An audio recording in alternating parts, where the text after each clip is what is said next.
When a door slams shut on a prisoner, particularly for the first time, he's often shut off from absolutely everything. He's got no friends, no family, sometimes not even enemies. He knows nobody there.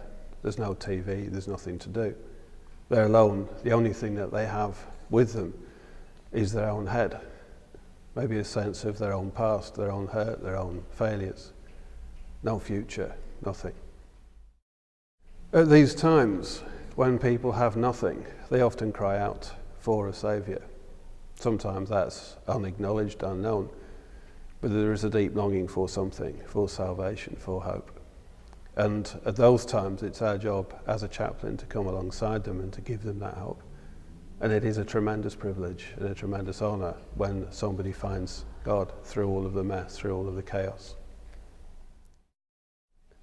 I remember a lady coming into Buckley Hall prison when it was a female establishment and she'd lost everything. She was a heroin addict. She'd turned to prostitution to fund the habit. She'd had a number of abortions. She'd lost her family. She'd lost her friends. She had nothing. Even her son had walked out on her in disgust when he found out about her prostitution. I was talking with her, trying to give her some hope for the future, tell her that God loved her. And she turned to me and she said, "How can God love somebody who's killed their own children?"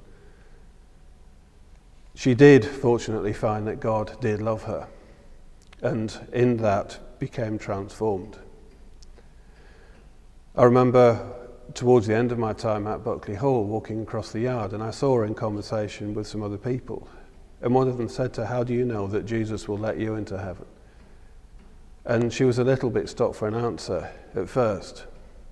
But then she just kind of relaxed and a peace came over and she just said, "Because I love him so much."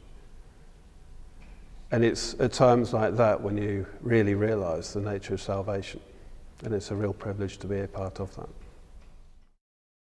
It was a difficult thing to find a particular Bible passage in Advent that sums it up. But my favourite one is John 3:17. Everybody knows John 3:16, for God so loved the world. But my personal favourite is John 3:17, for God sent his Son into the world, not to condemn it, but to save it. And for me, that does sum up the nature of Advent, the meaning of Christmas.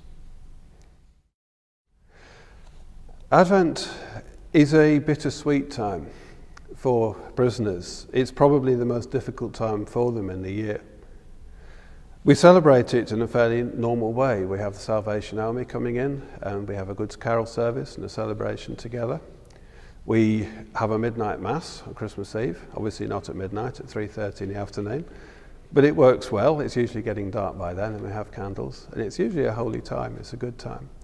Then on Christmas morning we have a joint service, all Christians together, Roman Catholics, Pentecostals, Free Churches, Church of England.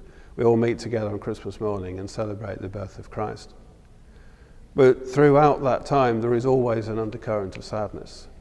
I used to be a long-distance lorry driver, and sometimes, particularly in winter, you would drive past a lighted window, and sometimes you'd see a family sitting down, eating their evening meal together.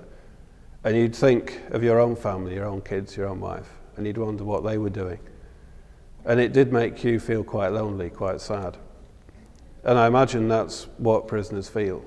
I was talking to a prisoner once who was due for release after a long sentence, and I asked him what was the thing that he was looking forward to most.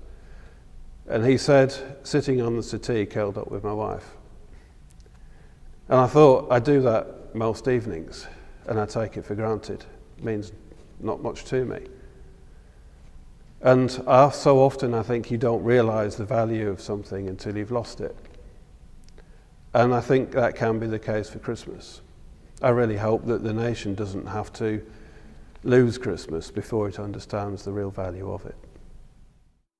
Sometimes we forget how remarkable the Bible is. I was sitting in a segregation unit with a prisoner last week, and he had a stack of books on his table because there's nothing else to do in the segregation unit.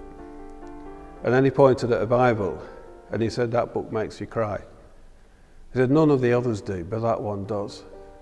And I thought, when was the last time I read the Bible and it made me cry?